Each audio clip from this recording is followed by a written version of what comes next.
मुझे उन पाखंडियों पर भी हंसी आती है जो अपने गुफे में बैठ करके प्लानिंग करते रहते हैं और ये कहते हैं इस्लाम का विनाश करना है, इस्लाम को धरती से निकाल देना है।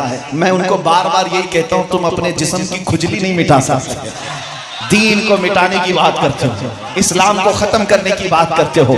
ये दीन इस्लाम किसी मोहल्ले का, किसी गली का या किसी बस्ती का दीन नहीं, ये पूरी कायनात का है। तुम चाहो तो कबूल कर लो, वरना एक दिन तो आएगा मेरा खुदा, मेरा रब फरमाता है युरीदूना लियुत्फिउ नूरल्लाहि बिअफ़वाहिहिम वल्लाहु मुतिम्मु नूरिही वलौ करिहल काफ़िरून। लोग अपने मुंह के फूंकों से अल्लाह के चिराग को बुझाना चाहते हैं और अल्लाह अपना चिराग मुकम्मल करके रहेगा। वो दिन आएगा, वो दिन आएगा, तुम चाहो या ना चाहो। मैं ये बार बार कहता हूँ, कुछ देर की खामोशी है, फिर शोर आएगा। आज तुम्हारा वक्त है, कल हमारा दौर आएगा। नारे तकबीर, नारे रिसालत, तहफ़्फ़ुज़े नामुसे रिसालत, लब्बैक लब्बैक या रसूल अल्लाह, लब्बैक या रसूल अल्लाह, लब्बैक या रसूल अल्लाह। मेरे अजीज़ों, ज़ालिमों का वक्त ज्यादा देर नहीं होता, फिर अल्लाह तबारक व तआला इंसाफ वालों को इस जमीन पर भरेगा। मेरे मुस्तफा करीम की हदीस है, वो जमाना आएगा जब इमाम मेहदी का ज़हूर होगा, घर घर से मेरे मुस्तफा करीम के नगमे सुनाई देंगे, हर परचम उठेगा लब्बैक या रसूल अल्लाह के नाम। इंशाअल्लाह अज़ीज़ रब तबारक व तआला वो सुनहरी माहौल हमें जरूर अता फरमाए। बाओ, मैं आपको जो बात अर्ज कर रहा था, हमें फख्र करने के लिए जो दौलत अल्लाह ने दी है, सबसे बड़ी दौलत मेरे मुस्तफा की निस्बत है। इस निस्बत पर कभी सौदा होने नहीं देना। तुम्हारा सब लुट जाए लेकिन नामों से मुस्तफा पर आंच ना आने देना। जिस लोग ये पूछते हैं कि क्या यही एक टॉपिक रह गया, क्या यही एक टॉपिक रह गया आपको बार बार बोलने के लिए, मैं कहता हूं यही एक ही टॉपिक है, यही है असल। और जो लोग समझ गए थे इसको, उनको दुनिया आज भी पहचान रही है, आज भी पहचान रही है। इकबाल समझ गया था, 100 साल गुजरने को आ गए लेकिन दुनिया अभी उसको भूली नहीं। क्यों? इकबाल से पूछा गया था कि दीन किसको कहते हैं, दीन किसको कहते हैं। इकबाल ने कहा बमुस्तफा बरसा खैश के दी हवाउस गरबउन रसीदी तमाम बुल हबीस।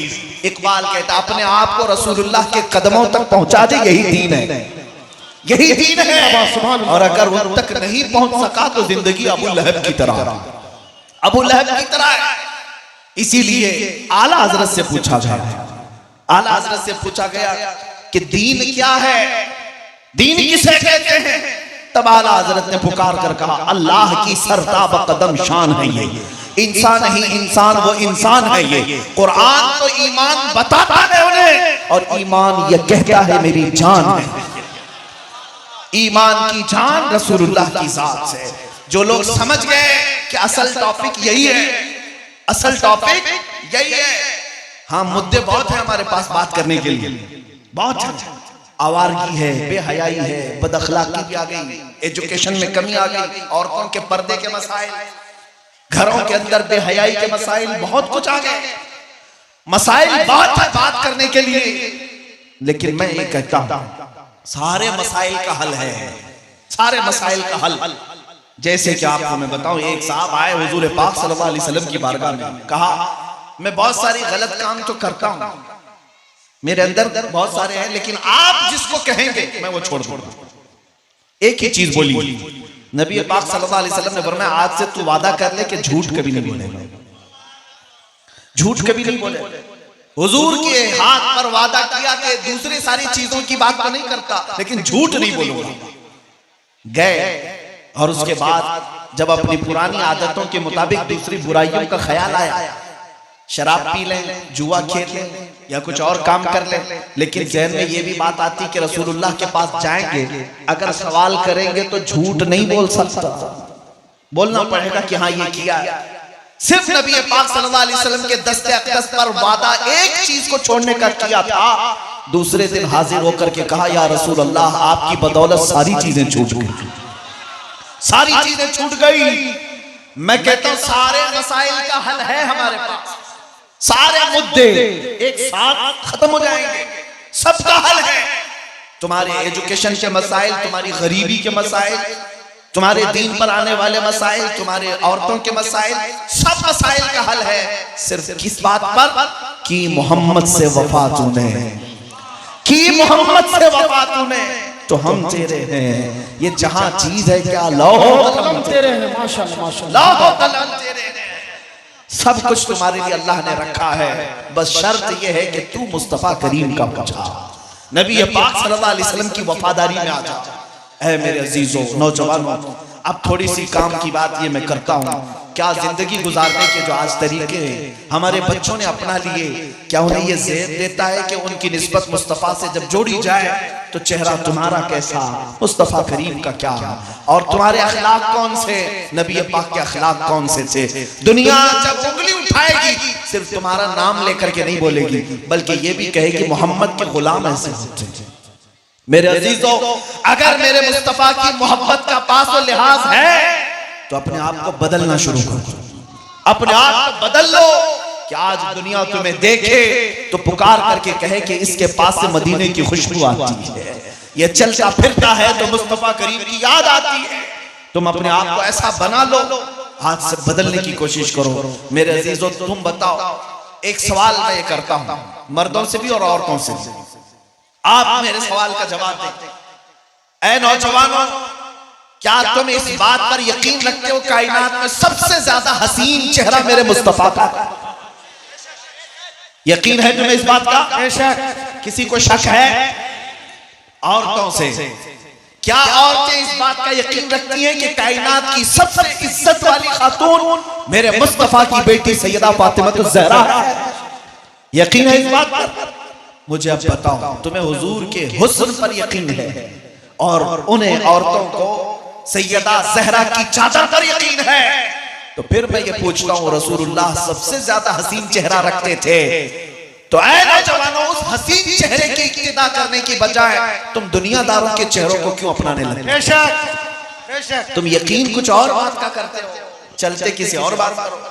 औरतें नाम लेती हैं सैयदा ज़हरा का, वो सैयदा ज़हरा तो ऐसी थी कि जिनका जनाजा भी रात के वक्त निकाला गया, कि उनके जनाजे पर भी अजनबी मर्दों की नजरें ना पड़े।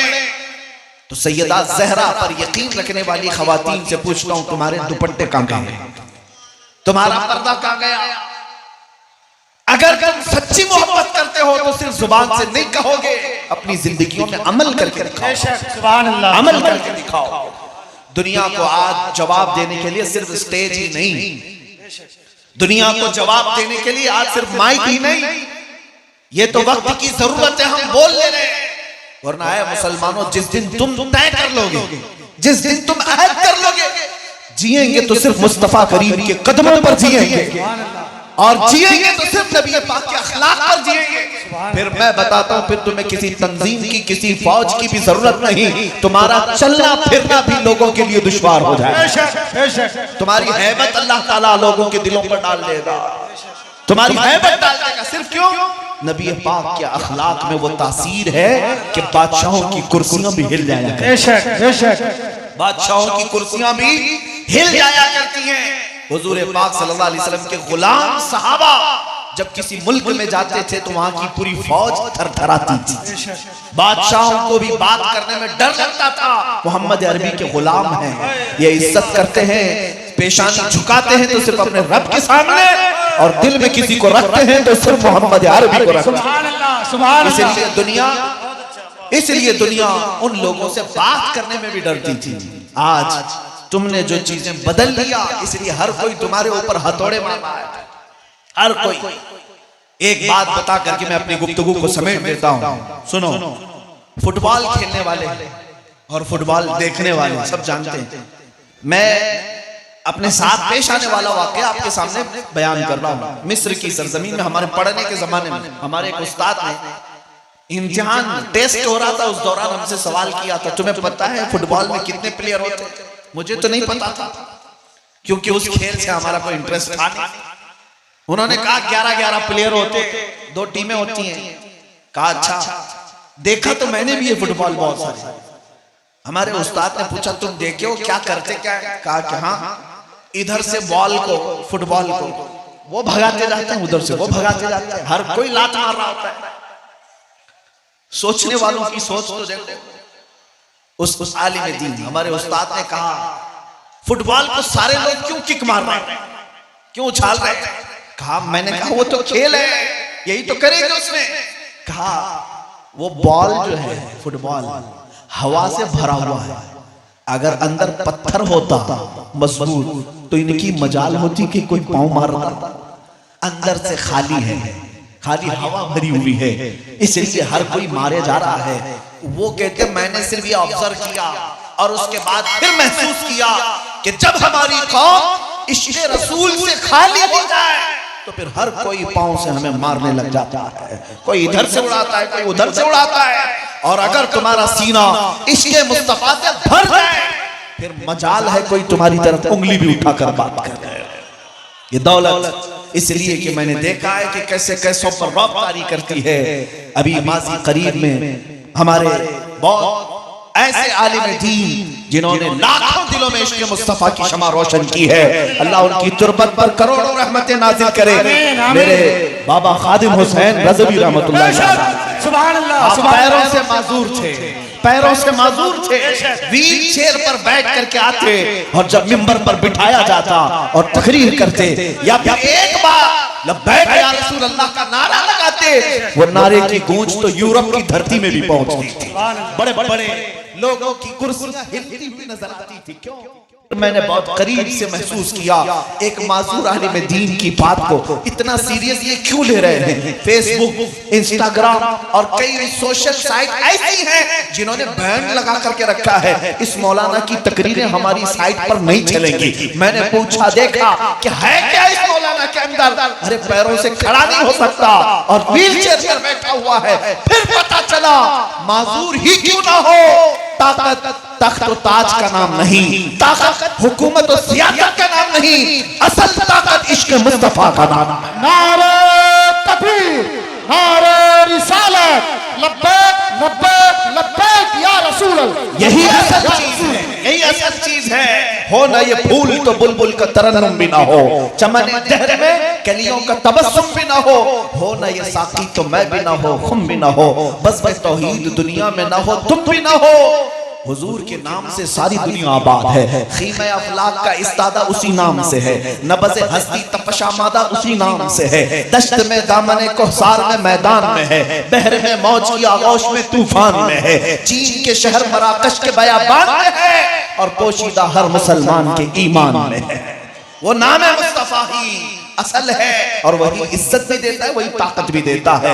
मेरी गुफ्तगू का खुलासा यही है, ऐ नौजवानों इधर उधर भटकने की कोशिश न करना, फिर के गली गली तबाह ठोकरें सबकी खाई क्यों, दिल को जो अक्ल दे खुदा तेरी गली से जाए क्यों। आओ दामने मुस्तफा थाम लो, यहाँ इज्जतें तुम्हारा इंतजार कर रही हैं, यहाँ रिफातें बुलंदियां तुम्हारा इंतजार कर रही हैं, हुकूमतें तख्त और ताज तुम्हारे इंतजार में है। ऐ नौजवानों तुम्हें तारीख पता नहीं, तुमने कैसर और किसरा को धूल चटाया था, तुमने बगदाद पर अपने तख्त को बिछाया था, पूरे सदियों तक पूरी दुनिया को इल्म के जौहर पिलाए थे। आज तुमसे अगर दुनिया रूठी है तो सिर्फ इस बात पर रूठी है कि तुमने मुस्तफा करीम के अखलाक को छोड़ा और अपना चेहरा बदल लिया। जिस दिन तुम पलट करके आ गए तुम्हारी आंखों में सिर्फ और सिर्फ जमाले मुस्तफा नजर आने लग जाए, फिर कामयाबी हमारी है।